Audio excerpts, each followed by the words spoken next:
미국과 러시아가 이슬람 국가 IS 격퇴를 위해 처음으로 손을 맞잡았습니다.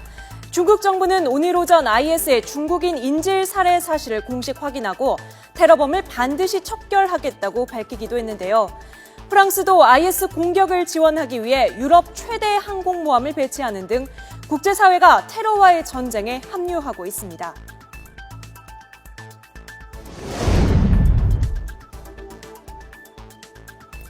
러시아가 시리아에 있는 IS 기지에 대한 공습을 크게 강화했습니다.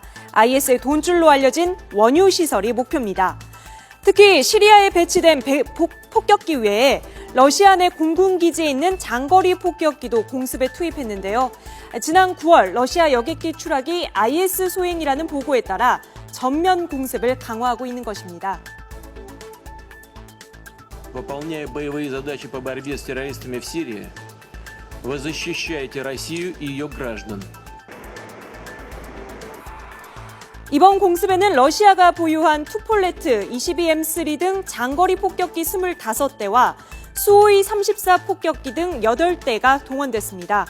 특히 투폴레프 22M3는 마하 1.8의 최대 속도에 작전 반경도 2,400km에 이르고 핵무기 탑재가 가능한 순항 미사일을 실을 수 있는 초음속 전략 폭격기입니다. 러시아는 라카 지역에 있는 장거리 폭격을 감행하면서 카타르에 있는 미군 중부사령부에 폭격 정보를 사전에 알려줘 눈길을 끌었는데요. 러시아가 미국과 공습 정보를 공유한 것은 러시아가 지난달 9월 30일 IS 공습에 나선 이후 처음입니다. 미 국방부 피터 쿡 대변인은 러시아와 본격 협조하는 단계는 아니지만 필요 정보는 교류하기 시작했다며 이는 중요한 진전이라고 평가했습니다. 하지만 쿡 대변인은 러시아가 아사드 정권을 지원하는 한 미국과 러시아의 공조는 일시적인 협력에 머물 수밖에 없다는 뜻을 시사하기도 했는데요. 우크라이나 사태 이후 신냉전 대결을 벌여왔던 러시아가 IS 격퇴를 위해 서방과 계속 협력해 나갈지 귀추가 주목되고 있습니다. 오늘 핵 항공모함인 샤를 드골호를 걸프 해역으로 파견한 프랑스는 본격적인 IS 공격에 들어갈 예정입니다. 샤를 드골호는 유럽 최강의 전력을 자랑하는데요.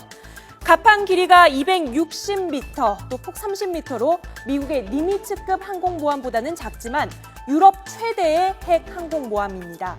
전문가들은 샤를 드골이 공세를 하면 공습의 강도가 훨씬 더 수월하고 강해질 것이라고 분석합니다.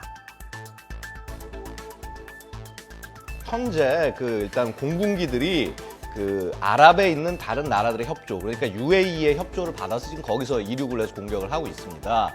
근데 아무래도 이제 다른 나라, 타국에서 이렇게 작전을 하다 보면은 이 작전 제한 요소들이 많은데 상대적으로 이렇게 항공모함에서 작전을 하게 되면 내가 원하는 위치에서 좀 더 효율적으로 공격이 가능하기 때문에 공습의 빈도가 좀 높아지지 않을까 싶습니다.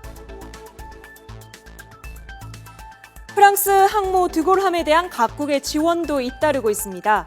영국 해군은 전투함 HMS 디펜더호를 보내 샤를 드골함을 대공 지원할 것이라고 밝혔습니다. 또한 러시아는 드골함과 직통전화를 개설하고 연대할 계획인데요. 프랑스와 러시아가 연대하는 것은 2차 세계대전 이후 처음입니다.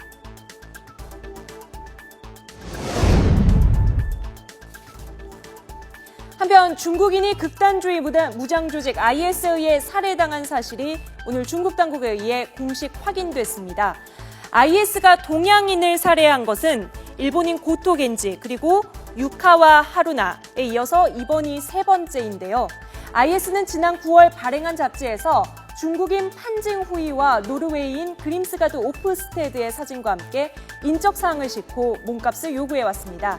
그런데 이에 실패하자 이 세 번째 인질 판징 후이를 살해한 것으로 추정됩니다.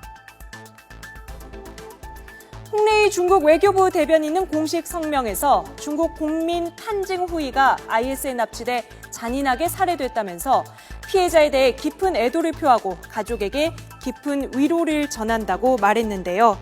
또 인간성을 버린 폭력을 강력히 비난하고 반드시 범법자들을 처벌하겠다고 강조했습니다. IS가 중국 국적의 인질을 처형한 것은 이번이 처음이죠. 국제 테러 세력 대응에 소극적이라는 평가를 받았던 중국의 태도가 어떻게 변화할지에 국제사회가 주목하고 있습니다.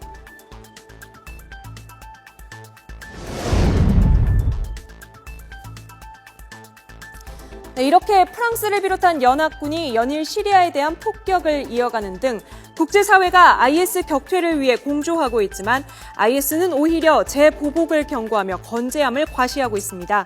이 때문에 IS 괴멸을 위해서는 지상군 투입이 필요하다는 목소리가 나오고 있습니다. 연합군의 공습에도 불구하고 IS 대원 사망자는 30여 명에 불과한 것으로 알려져 피해는 미미한 수준입니다. 오히려 IS가 시리아 주민들을 볼모로 인간 방패를 만들면서 민간 피해만 불어나고 있다는 주장까지 나오는데요. 이 때문에 IS 격퇴 전략을 수정해야 한다는 목소리가 나오고 있습니다. 효과가 제한적인 공습보다는 지상군 투입이 필요하다는 겁니다.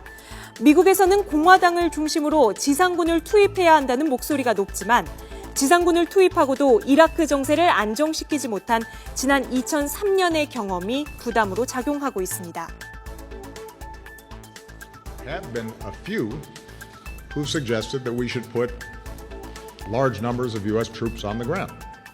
It is not just my view, but the view of my closest military and civilian advisors that that would be a mistake.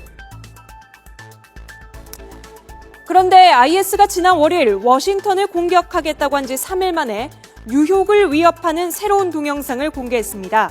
뉴욕 포스트가 공개한 이 영상에는 사제 폭탄을 만들어 몸에 두른 남성이 뉴욕 거리를 걸어가는 모습을 담아 IS가 뉴욕에서 자살 폭탄 테러를 저지를 것을 암시하고 있는데요. IS의 다음 테러 목표로 지목받고 불안감이 이어지고 있는 가운데 지상군 투입을 결정해야 할지 오바마 대통령의 고민이 계속되고 있습니다.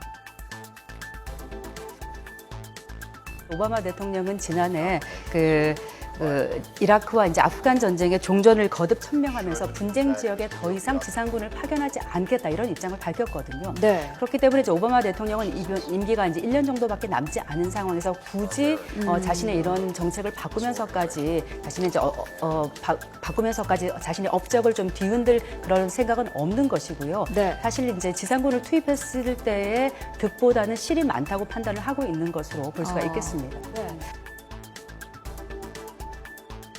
전 세계가 IS와 전쟁을 치르고 있다고 해도 과언이 아닙니다. 국가정보원이 국내에 IS 지지자가 10여 명이 있다고 밝힌 데 이어 국내에 있던 인도네시아인 IS 추종자가 검거되기도 했죠. 더 이상 대한민국도 테러 안전지대가 아닌 만큼 국제사회와 대테러 공조 강화에 총력을 기울여야 할 것 같습니다.